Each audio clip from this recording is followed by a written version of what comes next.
My name is Holly Schreiner. I am Assistant Director of Graduate Admissions at the University of Kansas, and I very much appreciate you all joining me today to talk about the graduate school application process.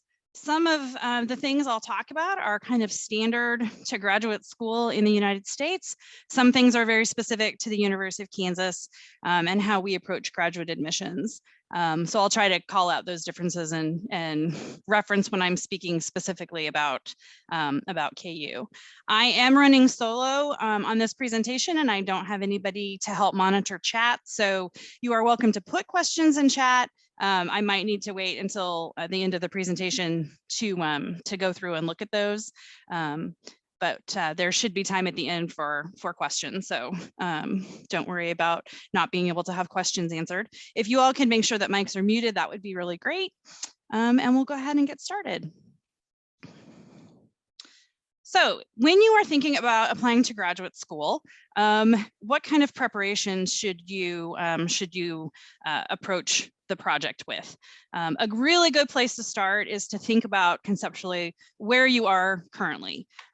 What have you done to date that would be part of the package that you would present to a future graduate school? So that's things like undergraduate courses, plus any post-bachelor work that you might have already done. Your GPA, information about your undergrad institution, research experience that you might have, GRE if you've taken it, we'll talk more about that in a minute, volunteer activities, tutoring, anything that you can think of that would be something that you would want to talk to a potential graduate school representative or include in an application that indicates information about you as an individual, not just as a student on a piece of paper, but a holistic individual with all sorts of background pieces and parts that you might want to share.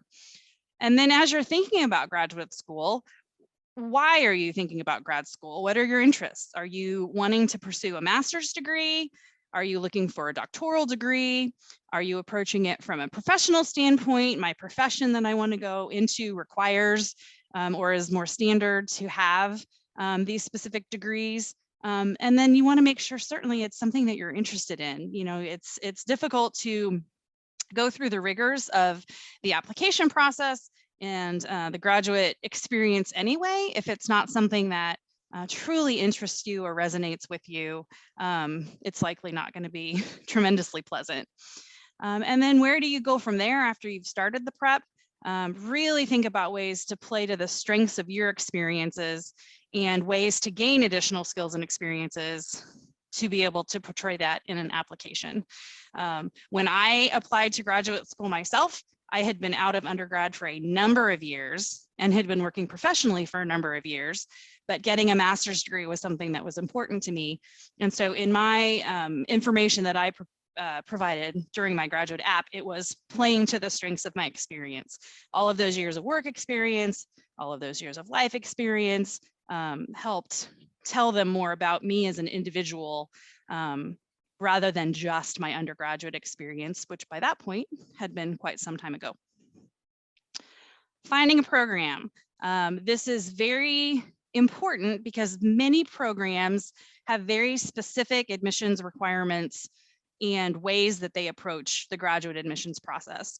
So many times we get questions about letters of recommendation or GRE requirements. And at the University of Kansas, those are all very program specific requirements. They may have those requirements, they may not. So knowing the program that you're interested in is really going to be the way that you can take a look at their requirements from an application perspective, but then it gives you a chance to understand the program itself. It helps you understand the discipline and helps you identify within that program where you want your niche to be. So locating a program is extremely important. You want to find universities certainly that have programs you want. Some people have very specific geographical desires. They want to be in a certain area of the country or the world for graduate school. And so they are very keen to look at programs at those kinds of institutions. And many students have very real funding needs. At the University of Kansas, funding is all very program specific. And so if funding is something that is part of your need or your interest, it really would be to find a program that has funding available for you. Everything in this presentation, which we will provide to folks later, is a link to some additional information. So when you get the presentation, you should be able to access those links for even more information. And then talk with the faculty at programs in which you're interested. Folks who maybe were on the call with us yesterday when we talked about funding and financial aid, I mentioned that many students who ask me questions about graduate school say, oh, I can't contact the faculty in a program I'm interested in because they're very busy and I'm going to annoy them. And while it's true that they're very busy, every single faculty member I have spoken to at KU and other institutions have said, absolutely not. We want them to reach out to us. If they're interested in our graduate program, we want them to reach out. We want to be able to discuss with them things about our program to make sure they're a good match before they even apply. So feel free to reach out to faculty to learn more about the program, to discuss your research interests, and to find out if the program is a good fit for you.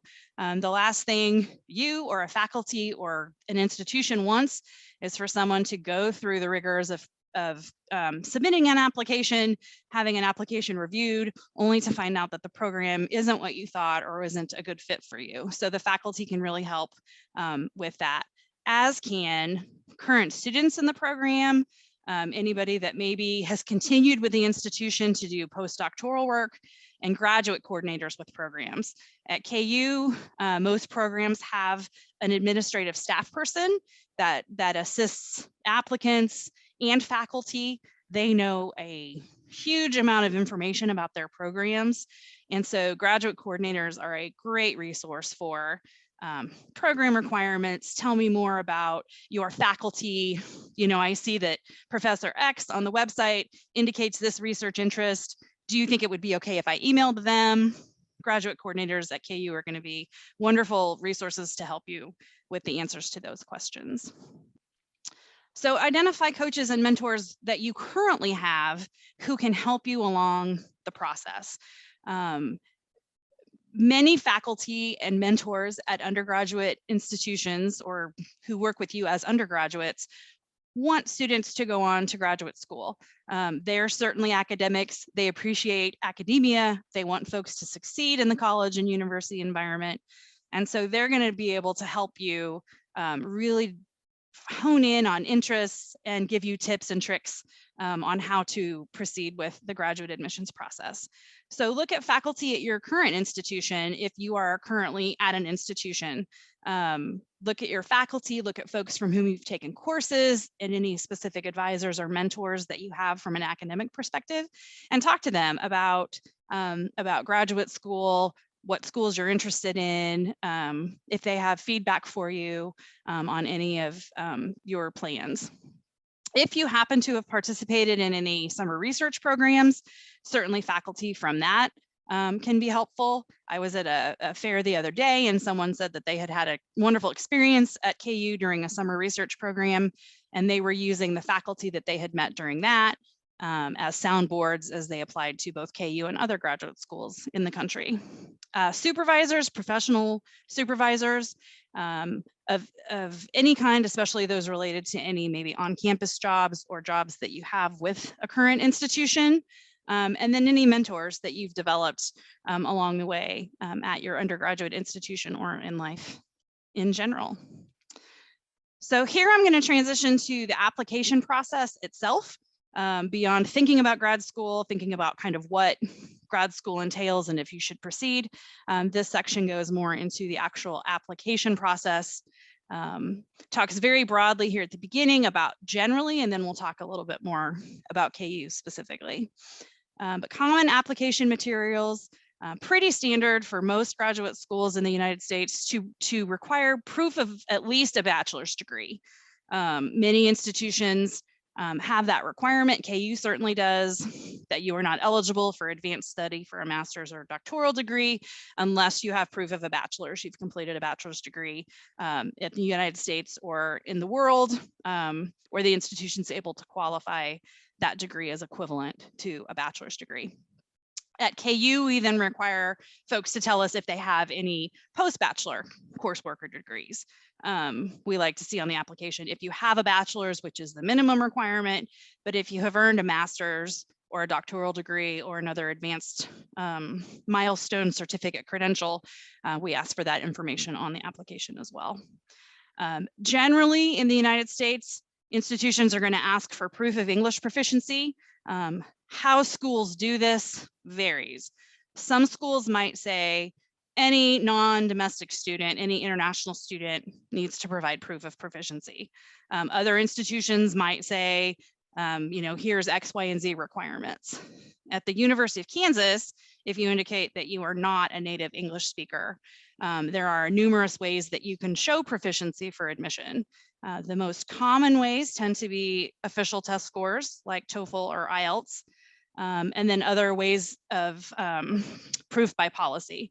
For KU, that's a degree from a US institution, a degree from an international institution that conducts all instruction in English, but it's going to be different per different institution. So you'll really want to pay attention to those requirements at schools to which you're applying.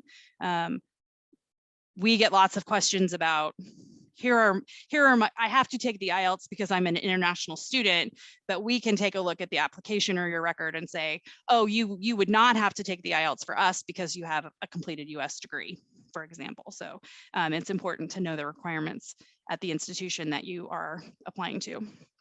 And then broadly, support or supplementary materials, things like letters of interest or introduction, sometimes called the personal statement, your resume, letters of recommendation, writing samples, GRE scores, those types of things are pretty standard across graduate schools in the United States.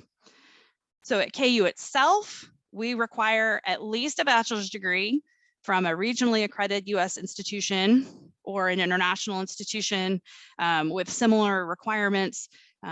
We do credential evaluations in-house, and so we are able to determine, using the resources that we have, if folks have a degree equivalent to a US bachelor's, meeting the minimum requirement. Graduate programs might require a specific GPA, but there is no institution minimum GPA.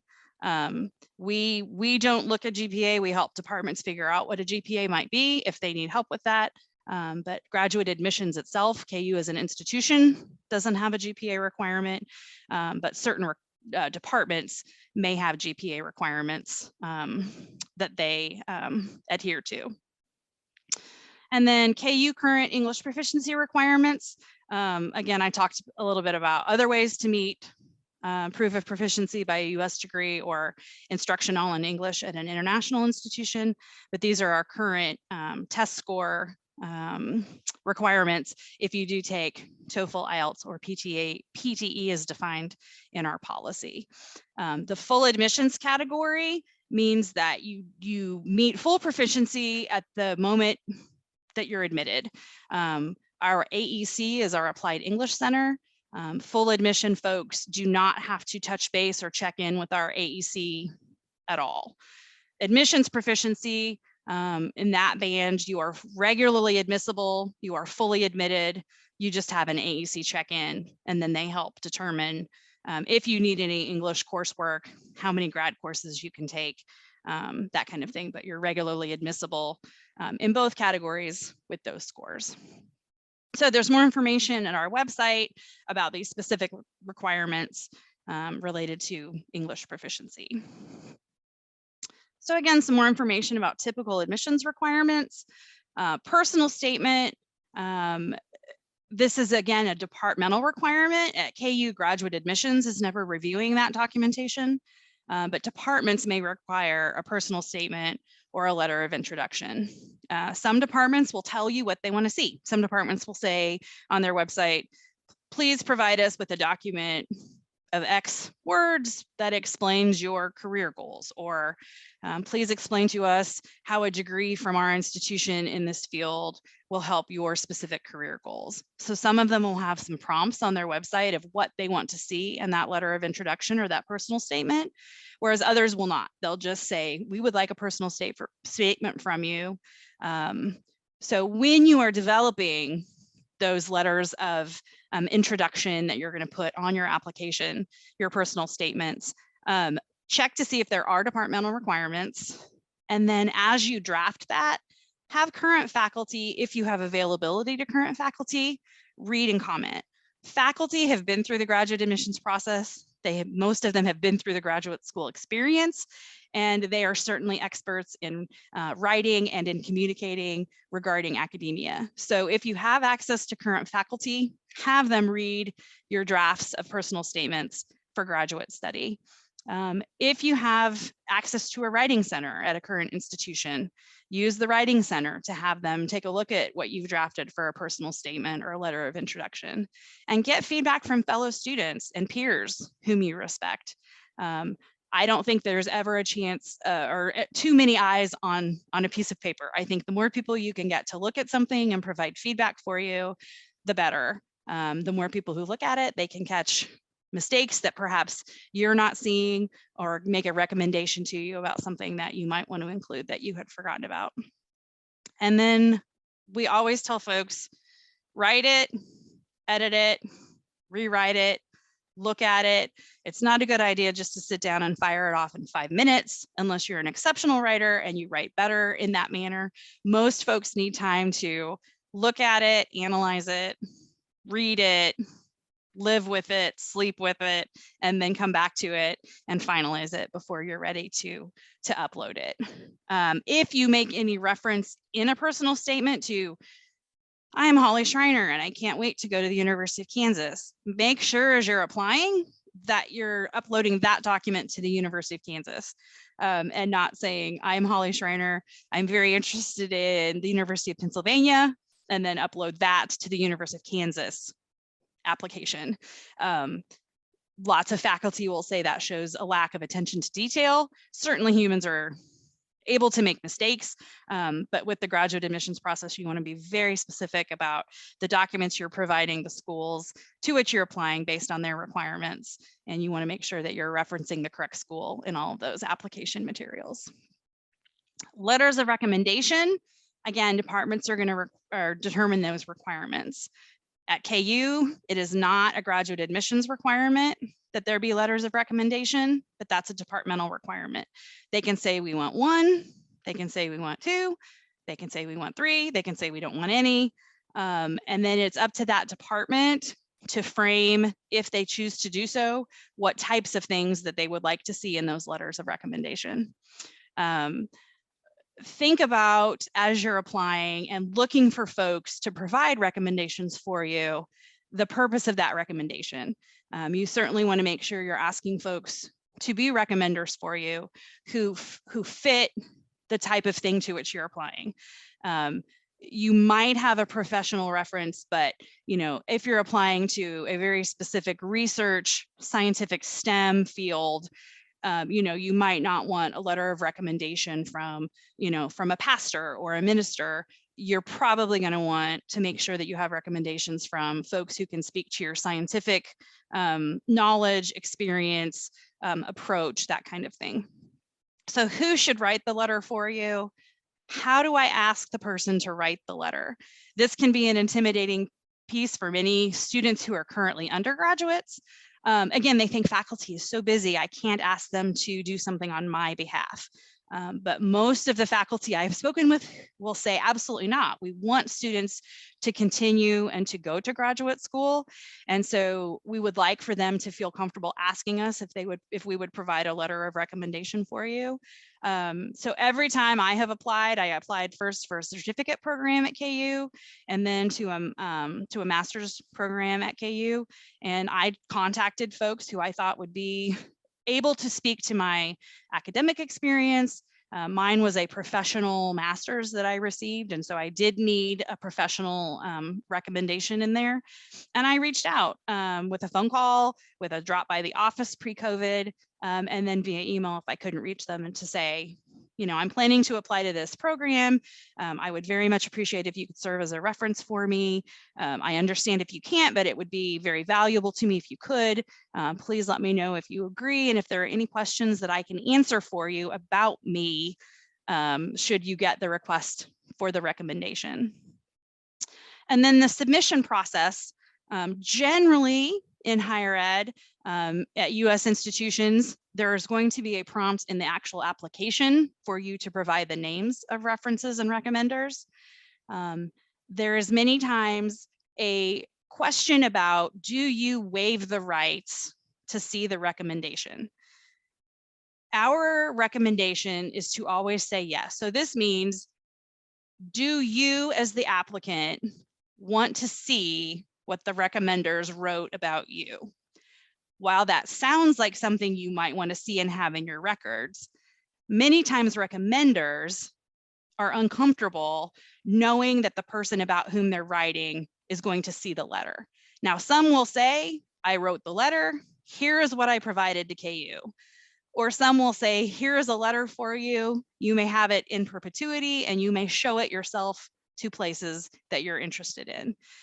But if recommenders who are filling out an online recommendation see that students have not waived their rights, sometimes this can give them pause, and they are unwilling to continue to fill out the recommendation. So if you see the question, do I waive my rights to see the recommendation? Our recommendation is to always say yes. And then how many, again, is going to be dependent on the program to which you're applying. If the program says they want 3 letters of recommendation, stay with the 3. It is not necessary to email the program or to email graduate admissions at KU and say, I have 2 more recommenders I'd really like to include. Not necessary. They have decided they want 3 recommenders. Really, you should just stick with those 3 and make really good choices about those recommenders. Sometimes students will still say, I have additional recommenders. We in graduate admissions at KU would say, speak to the program you're interested in to see how they would like to receive that documentation. If the system is set to receive 3 and you've got a 4th, how the department might want to receive that information. So more typical admission requirement information. GRE at KU is a very departmental specific requirement. Many times a department will require the GRE. During COVID, fewer departments are requiring the GRE. Many are waiving them during the pandemic, and others have said GRE is optional. So it really is up to the program. It is not an institutional requirement. So we will always refer questions about GRE requirements to the program of interest. But when it comes to the GRE in general, if you do need to take it for either a KU program or other programs to which you're applying at other institutions, certainly practice is going to improve your score. Using any GRE resources that you can to study and to practice that experience will be helpful to you. And it's also nice just to understand the structure of the GRE so that as you sit down to do it, the experience itself and the structure of the exam isn't surprising or intimidating more than it already has to be. Know what works for you and keep it in perspective. Fewer and fewer programs have very precise scientific levels of you must get this on a GRE part score or you are excluded from consideration. Certainly those exist. Certainly there are programs and institutions that approach things that way. Over the years, that is less and less. So keep in perspective that the GRE is a component of your application. It is not the only consideration that departments are keeping in mind. And as this idea of what we call holistic admissions continues to gain traction, where people are looking at and academics are looking at an applicant as a human being with multiple skill sets, with multiple experiences, that GRE component is one slice of that person, but is not the only indicator of potential success in graduate school. So it can be intimidating, it can be stressful, it is intimidating, it is stressful, but it is a piece of your graduate portfolio and does not represent you in totality as an individual. Institutions are going to likely want to see at least a copy of your transcripts for initial review. Some institutions require official transcripts from applicants. The University of Kansas does not. We require at least a copy of a transcript for initial admissions application review, so that we can see undergraduate coursework, confirm that bachelor's degree that's either finished or will be finished prior to you starting graduate study at KU.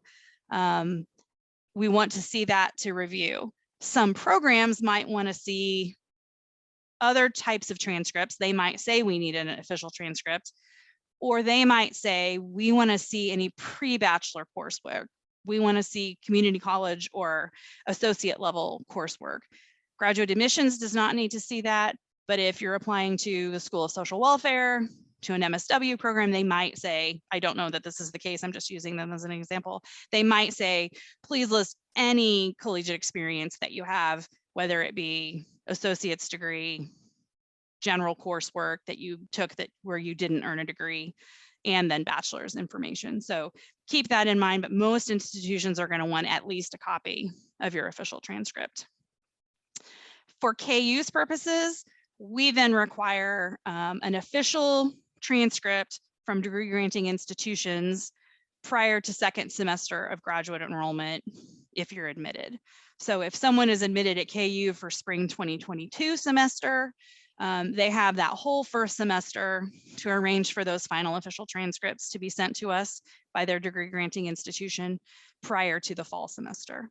So we give you a semester at KU to get those final transcripts to us. And there's more detailed information on our website.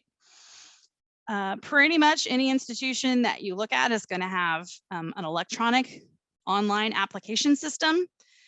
Most of those systems are going to allow you to start the application and save changes as you go. So you can do sections at a time. Some folks like to sit down over Thanksgiving weekend in the United States. If you're here and celebrate that holiday, some folks like to sit down on Thanksgiving weekend, get their application in and submit it if that matches the deadline timeline for the program, and submit it at that point. But many allow you to save changes. And then after submission, you generally, during most of the online systems, have an availability or a capability of checking your application status. Many of them will show you in what status your application is, if there's any awaiting materials that folks need, or if departments have said the application is complete. Broadly and generally, that's the case. At KU, that is the case. You will see on your application checklist what the status of things are, if there are any missing pieces or parts, and generally broadly kind of where things are. Follow instructions certainly throughout the application. The questions are asked for a reason, for either a data purpose reason or an academic program review reason. So follow the instructions, answer the questions honestly and truthfully. At the KU end of the KU application, you'll be asked to verify that everything that you say is true and authentic. So just answer questions honestly and truthfully, and then be able to check that box with no doubts. If you need to send transcripts because of program requirements in advance, make sure that you have those requests in. Double check all of those instructions. For graduate admissions purposes, when we do need those official documents prior to second semester enrollment, if you're admitted, they must be official. If they come to us via mail, they need to be signed and sealed from the degree granting institution, or delivered to us from an electronic transcript service such as Parchment, National Student Clearinghouse. International institutions have the capability, if they cannot mail them, to email us from an institution email address and an institution official. So they must be official, coming directly from that degree granting institution. And then if you do have a need to follow up and confirm receipt about transcripts at KU, please feel free to do so. KU is a large institution. We have numbers of ways that transcripts can be coming into us. And so sometimes they might be received by our undergraduate group. We can still access those. Sometimes we have to track transcripts down. So if you've sent your transcript and need to make sure that we've received it prior to second semester, please feel free to reach out. So the typical admissions process after the application is submitted generally. Generally at KU, there's an administrative person who's going to be making sure that all of the pieces and parts are on the application and that it's ready to go to faculty review. And then it goes to that whole faculty review, faculty insight, faculty perspective. So faculty, if they have applications open and are accepting applications, are looking for students. They're wanting to review these applications, and they are very specifically engaged in the process and very much want to review the applications. But the admissions committee, the faculty review committee, is going to be looking at that entire package. So they're going to be looking at where you went to your undergrad institution. What was your performance like there? What was your major? What were your grades like?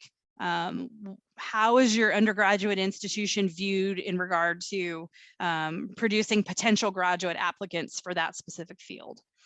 Then they're going to be certainly looking at the grades and courses on your transcript.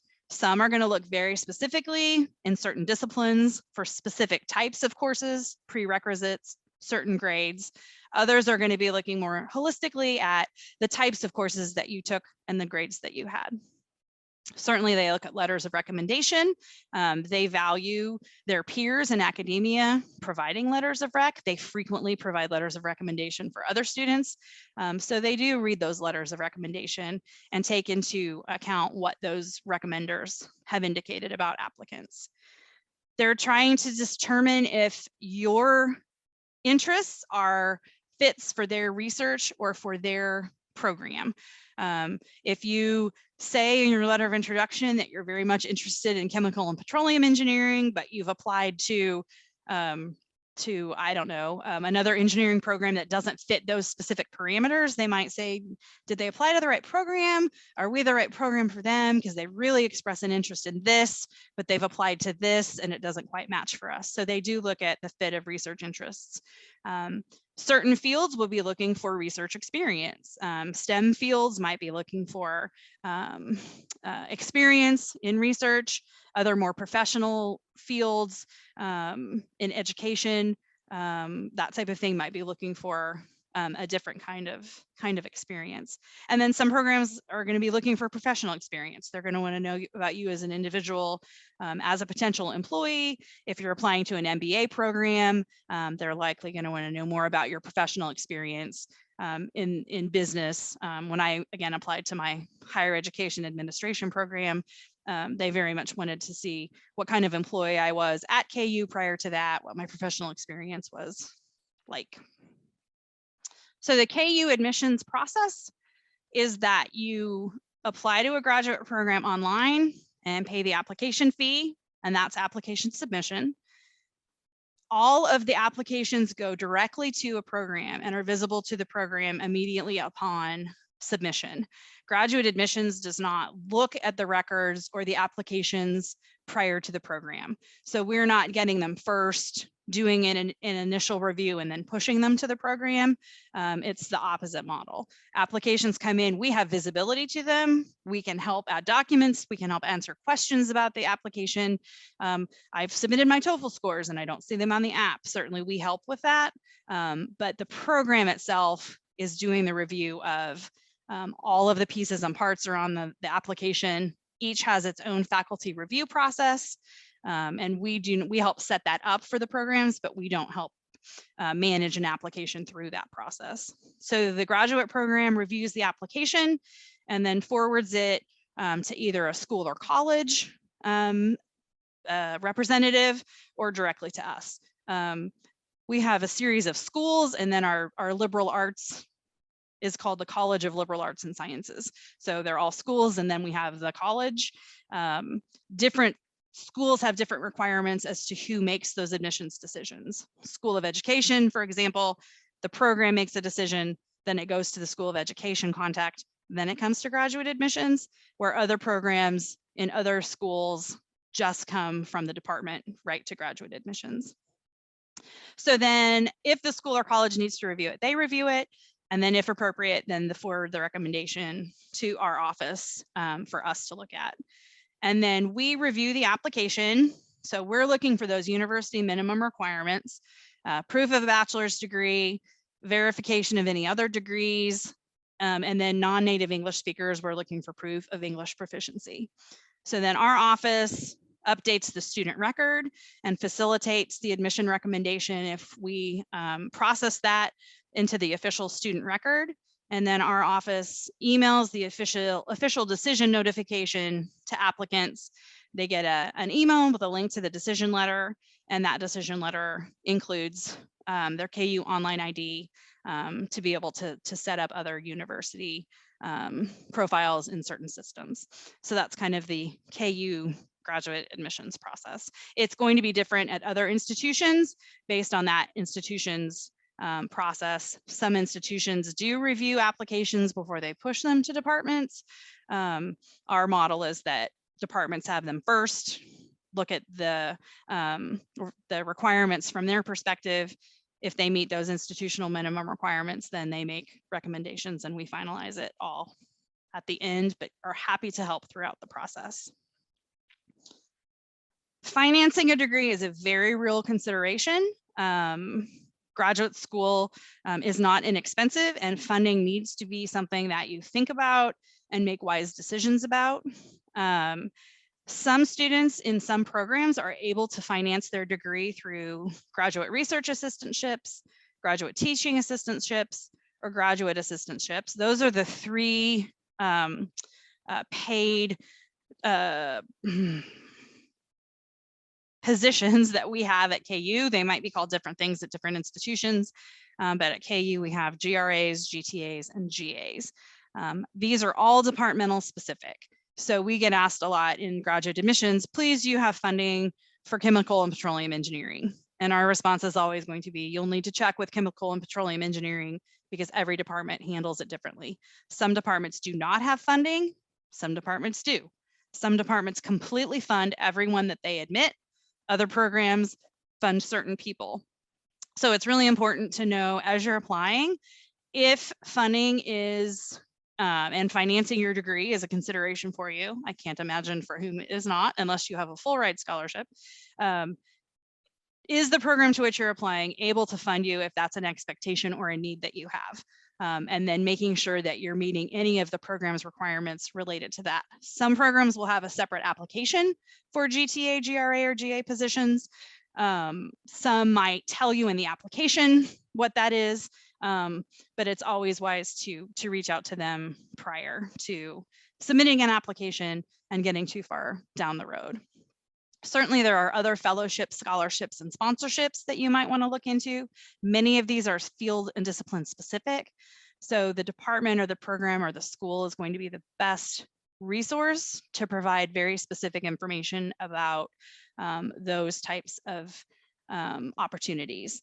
KU's Financial Aid and Scholarships Office, who did a presentation yesterday, is always happy to help students evaluate their current circumstance, provide suggestions for what they might do related to funding, whether you're domestic or international student.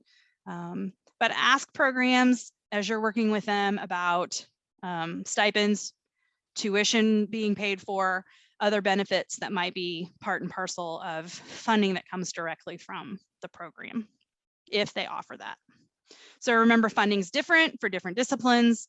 Its funding is different in different universities. Some have an institutional model where every graduate student they admit gets funding. At KU, that is not the model. At KU, the model is departments determine funding if they have it available to students. Funding is generally related to the level of your studies. So you might see a difference in funding related to master's degrees versus doctoral degrees. And then certainly as in life, if you are working with a program or a department who indicates that you are going to get a funding offer or a funding opportunity as part of your application or admission, certainly ask for that in writing. That covers both parties. They should be offering it, but if they don't, always feel free to ask for that information in writing. So then the admission acceptance process. The KU model is that the program recommends admission and potentially any financial support. Graduate admissions would notify you of the official decision, and then you would be able to accept or decline the offer. You can do that to program staff. You can do that via the online application portal. And it just provides the program with information about who is coming, with whom they need to continue working. If you do decline an offer of admission for some reason, that is not a horrible thing to do. Life circumstances change. You might have opportunities at different institutions. I'll make a reminder to please make sure your mic is muted. We're hearing some noise here. If your mic is not muted, that would be great. Go ahead and mute it.